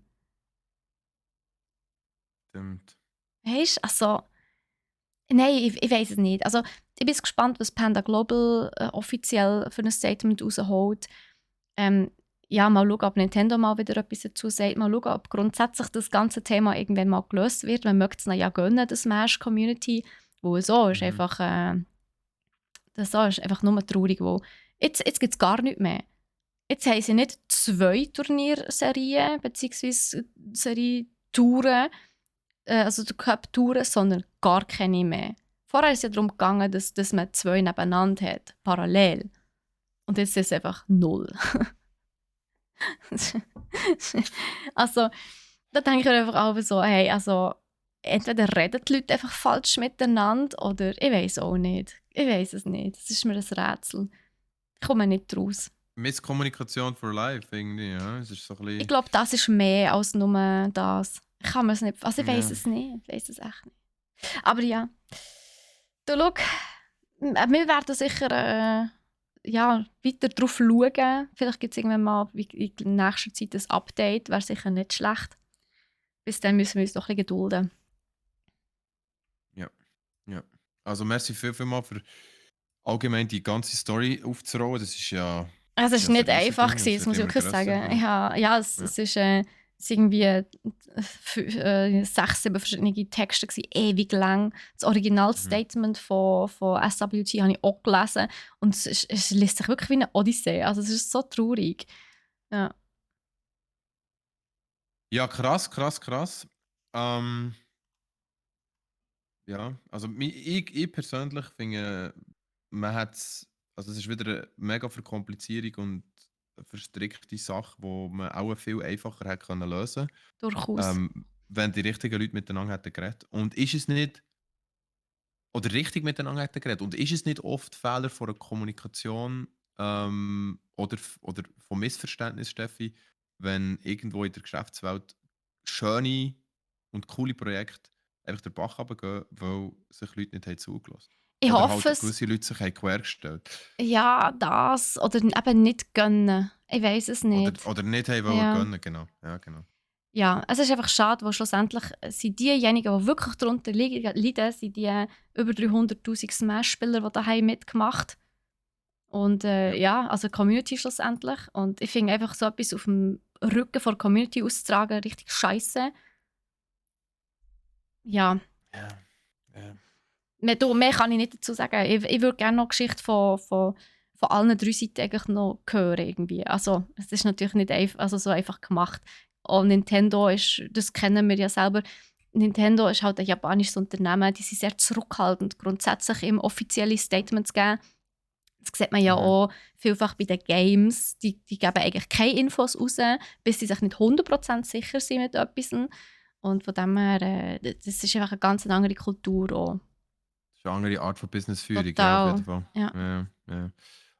Aber auch Und ich will auch nicht da, sagen, dass der ja. Fehler bei Nintendo liegt, weißt? Keine Ahnung. Nein. Das weiss man einfach schlichtweg nicht. Ja. Ja, Ja. so viel dazu. Ein Critics Crit-Thema. Genau. Aber wir haben ja noch ein bisschen Weihnachtsgeschenke. Noch ein bisschen laut.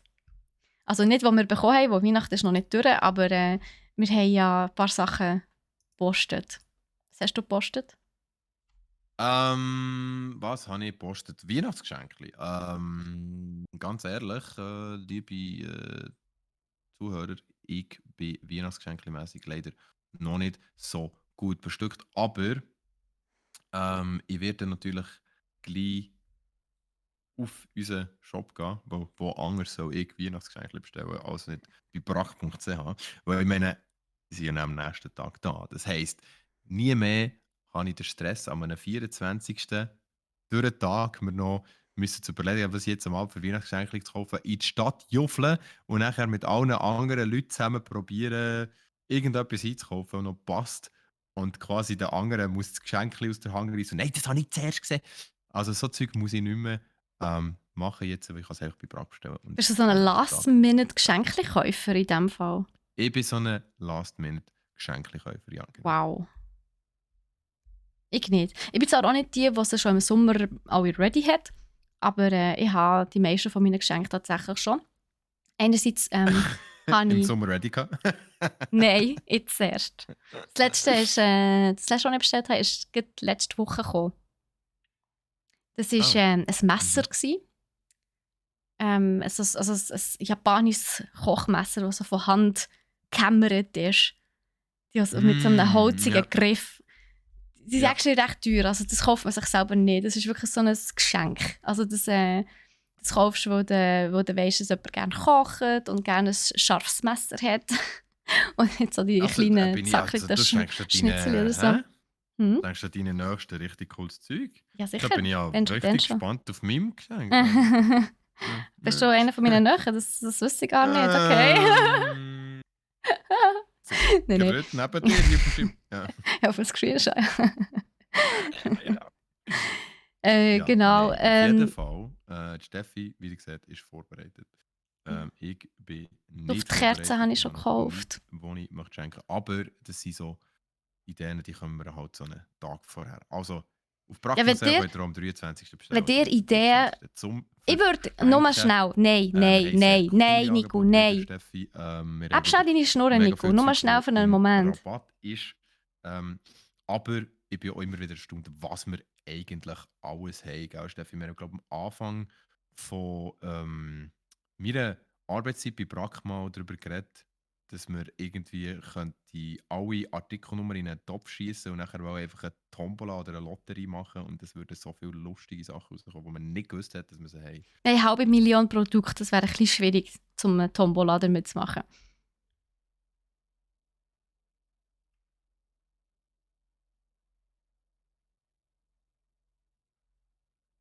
Hört mir den Nico auch wieder nicht mehr. Jetzt höre ich es wieder. Okay. Egal. Auf jeden Fall, Was ist? eine Was ist passiert? Duftkerze habe ich noch gekauft. Ja, ich war die ganze Zeit am Reden. Gewesen. Und du hast mit reingeredet die ganze Zeit. Nein! Aber ich habe dich nicht gehört. Ja, ist okay, wir haben es gemerkt.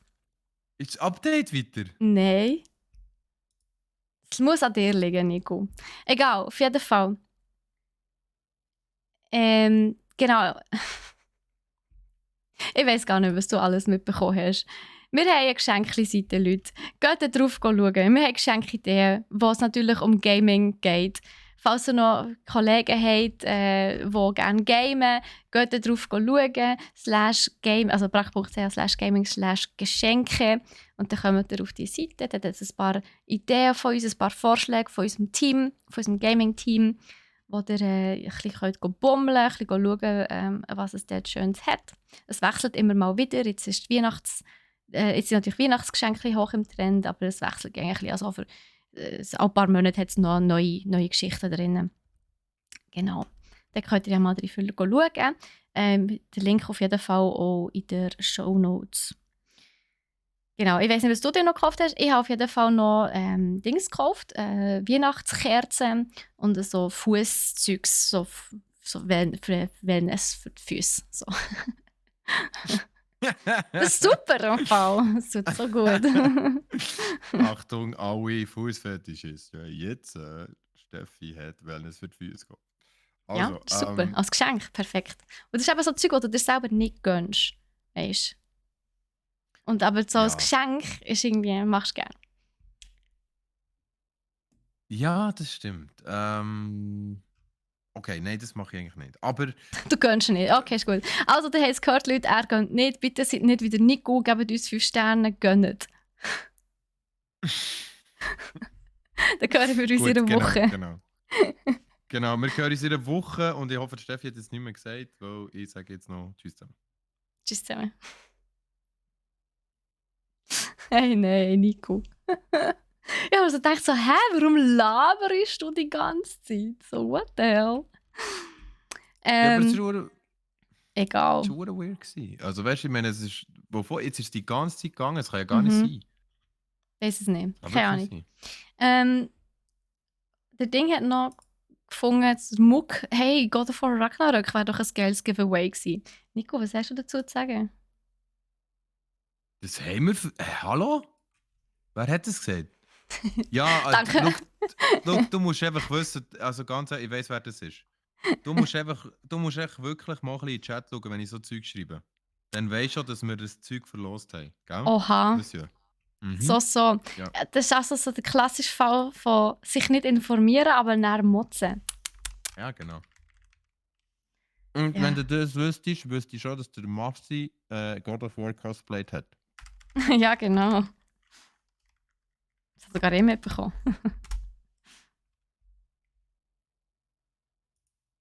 Aha. Er hat wieder geschrieben. Okay, wäre wieder ein Geiles Giveaway gewesen? Ja, nein. Also es kommt nicht zweimal. Sicher nicht. Einiges. Dann ist der Zug abgefahren. Der Pfarrer liest Predigt auch nicht zweimal. Er ist durch. Ah, ist das so? Keine Ahnung. Ja, ich gehe viel im Sonntag zu, aber ist das. Ja. Du einen guten, gell? Entschuldigung, ich brauche ein bisschen Zucker. Also, ja, Leute, jetzt müssen wir natürlich noch, jetzt wollen wir natürlich noch unser Giveaway verlosen. Merci vielmals an alle Leute, die mitgemacht haben. Merci vielmals für alle, die zugelassen haben. Merci natürlich auch an Massimo, der hier grosszügige Punkte verschenkt hat, damit der eine oder andere auch noch mitmachen darf. Dann würde ich sagen, wir lösen jetzt auf, wer das gewonnen hat. Denkt daran, wir haben 2 Gewinner. Also wenn der erst announced ist, seid nicht enttäuscht und schließt den Channel, also den Stream, sondern wartet ab, bis der zweite auch noch announced worden ist. Wir haben 2 Gewinner. Ja, good luck an alle. Also, der erste Gewinner ist 3, 2. Hey, wo bleibt echt mit der Trommelwerbung? Irgendwie ein paar Emotes oder so. Bin ich also schon ein bisschen enttäuscht. Emote, Trommelwerbung, bitte. Hallo jetzt. 3, 2, 1. Genau, danke vielmals. Also 3, 2, 1. Und der erste Gewinner ist der Exec, der Fleuru. GG. Also, dann machen wir das jetzt so. Bist du überhaupt da? Ah ja, du bist da. Wieder. Nicht da. Fleuru, ich schreibe dir kurz ein Whisper. Kannst du bitte uns die Vor- und Nachnamen und deine Adresse schicken? Du weisst, Strassennamen, Strassennummer, Postleitzahl und Ortschaft. Wir brauchen alle die. Wir brauchen alle diese Angaben, sonst können wir das nicht zuschicken. Und der zweite Gewinner ist in 3, 2, 1. Der Zomoku! Wee! Nice! GG an euch beide! Ja, weisst Nico, wenn du mich nicht hörst, dann musst du nicht reinreden und singen. Das macht überhaupt keinen Sinn. Zomoku, Tomoku, du bist da. Oh, let's go! Genau, ich tu dir auch schnell anwhispern. Kannst du eben auch bitte schnell Vor- Nachnamen, Strassenname, Strassennummer, Postleitzahl und Wohnort uns schicken und dann tun wir es so schnell wie möglich auf der Post. Genau. GG, alle 2, mega cool seid ihr da, mega cool habt ihr mitgemacht, merci vielmals. Pin und Puck bitte auch, genau, AHV-Nummer auch, genau. Am besten noch eure Kreditkartennummer. Du musst gerade einen 4090er bestellen. Das würde ich an dieser Stelle nicht machen, Mug. Das lohnt sich noch nicht. Nur geht's. Wenn der Nico schon den ganzen Stream geschlafen hat, dann darf er. Was?